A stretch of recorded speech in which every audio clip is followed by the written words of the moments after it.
Nada es más evidente del principio del fin del antiguo catolicismo europeo y de la necesidad del surgimiento de uno nuevo, frente al cual, como saben ustedes, soy relativamente optimista porque veo los frutos, ¿no?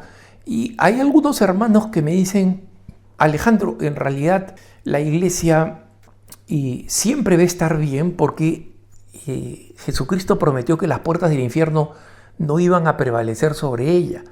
Miren, hermanos, esa promesa es real, pero el que cree que esa es una promesa mundana, es decir, que la iglesia siempre va a ser preeminente, exitosa, etc., no entiende la promesa. La promesa la explicó el Papa Benedicto XVI antes que fuera Papa, cuando era el cardenal Ratzinger. Y acá abro un paréntesis.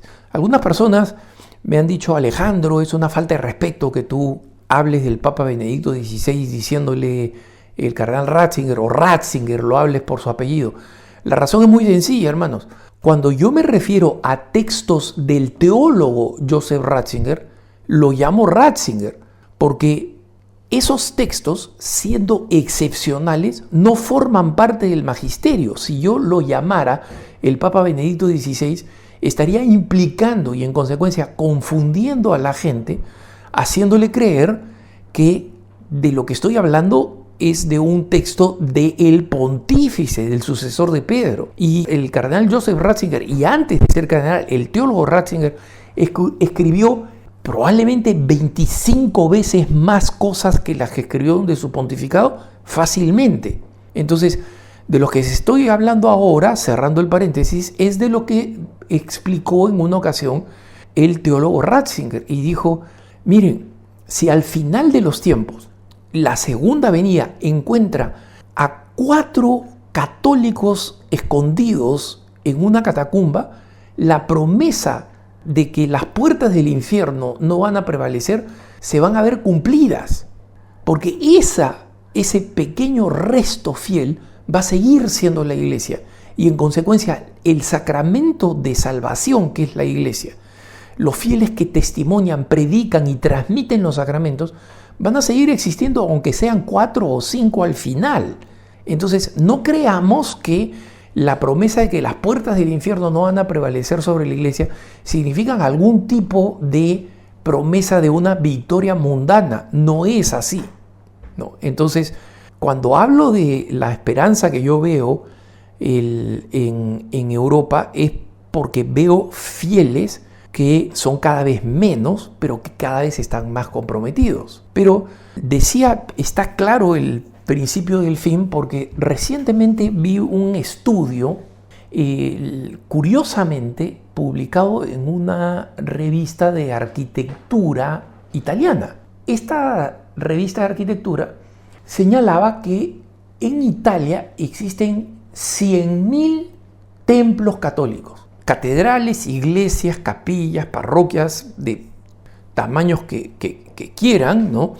Pequeñitas, antiguas, gigantes, pero son 100.000. Imagínense ustedes, para un territorio que es más pequeño que la mayoría del país promedio de América del Sur, con algunas excepciones. Comparado con Brasil o Argentina, por ejemplo, los más grandes, es pequeñísimo Italia, y hay 100.000 templos.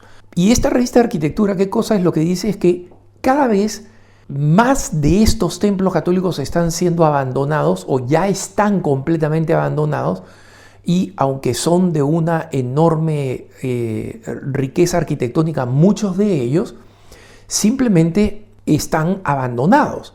Y señala que especialmente en la zona subalpina y alpina, es decir, en el norte de Italia, en una zona que tenía 2 características: una gran devoción católica, grandes familias católicas de gran devoción católica. En toda Italia es el caso, pero de forma muy marcada en el norte de Italia, ¿no? Y donde además había una gran prosperidad económica, ¿no? El gran centro de todas las grandes obras de arte o todos los productos famosos en en Italia, ¿no?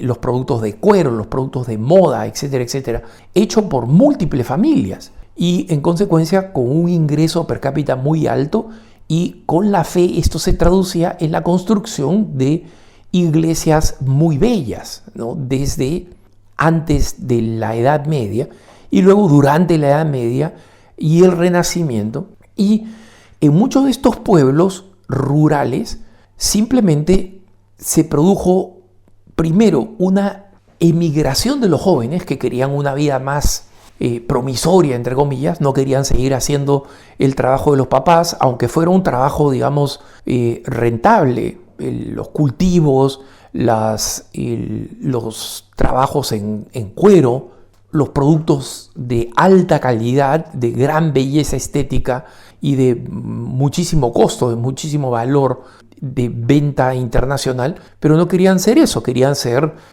vaqueros, querían ser administradores, querían ser médicos, querían tener profesiones de prestigio. Y en segundo lugar, el otro drama es el drama de las personas que simplemente dejaron de tener hijos.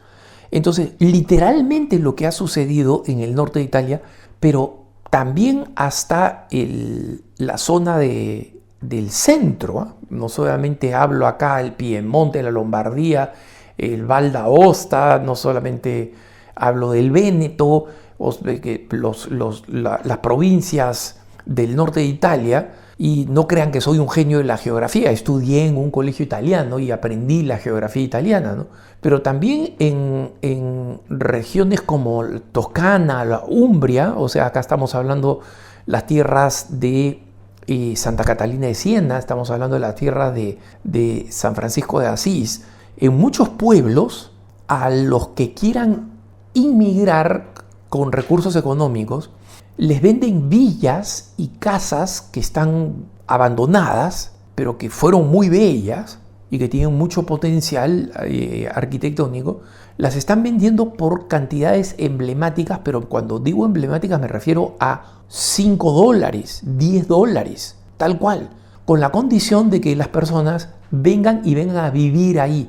No las conviertan en hostales, o sea, el que está comenzando a hacer matemáticas, caramba, me mudo, me compro 5 de esas, las invierto, las paro bonito y las convierto en Airbnb, las convierto pues en lugares de alquiler. No, la condición es que vengan a vivir, para habitarlas, para volver a habitarlas. Y una de las cosas que discutía esta revista de arquitectura, obviamente no católica, decía que una de las posibles formas de salvar estas iglesias era convertirlas en multipropósito o simplemente cambiarles completamente el propósito. Y ojo, no sugerían cosas necesariamente sórdidas, no estaban hablando de club nocturno, no estaban hablando de discotecas o de cosas de ese tipo, pero sí estaban hablando, por ejemplo, de residencias para inmigrantes, estaban hablando de centros culturales, de museos, de parte de un circuito histórico, hasta de restaurantes, ¿no? Y en algunos casos decían, allí donde todavía hay una pequeña comunidad que todavía va a estas iglesias, pero que son tan pequeñas que no las pueden mantener en su esplendor, en su belleza, en su preservación arquitectónica, entonces hacerlas de uso compartido, ¿no? Misa los domingos y el resto lugar comunitario, bibliotecas, centro geriátrico para ancianos, porque eso sí hay una buena cantidad. Es decir, ya están pensando en qué cosa se va a hacer o qué cosa se puede hacer, y estas conversaciones, decía esta revista de arquitectura italiana, están comenzando a sostenerse con sacerdotes, con obispos y con la Conferencia Episcopal Italiana, porque la Conferencia Episcopal Italiana es la que comenzó a notar este problema creciente y hace un par de años encargó un estudio para saber cuál es el número de las iglesias y llegó a este número surrealista de 100.000 iglesias. Una vez más, digo acá, incluyo templos pequeños, etc. Y muchos de ellos ciertamente están en total esplendor por su buena pastoral, por su eficacia, pero incluso en aquellos lugares donde hay buenos sacerdotes que hacen una gran pastoral, que atraen gente, Italia tiene un problema demográfico y tiene un problema demográfico católico. Es decir, primero, no están teniendo hijos y esto es más grave en el norte que en el sur de Italia. Entonces no hay reposición poblacional, no hay gente. Los que están en los pueblos son los viejitos que no se están yendo y esos viejitos cuando fallezcan van a dejar literalmente pueblos abandonados. Ya existen estos pueblos, de los más pequeños, pueblos que están completamente abandonados en Italia y por si acaso lo mismo está pasando en España y en Francia. Pueblos donde el último que se fue ni siquiera pagó la luz, ¿no? Y otros en los que muy pronto esto va a pasar.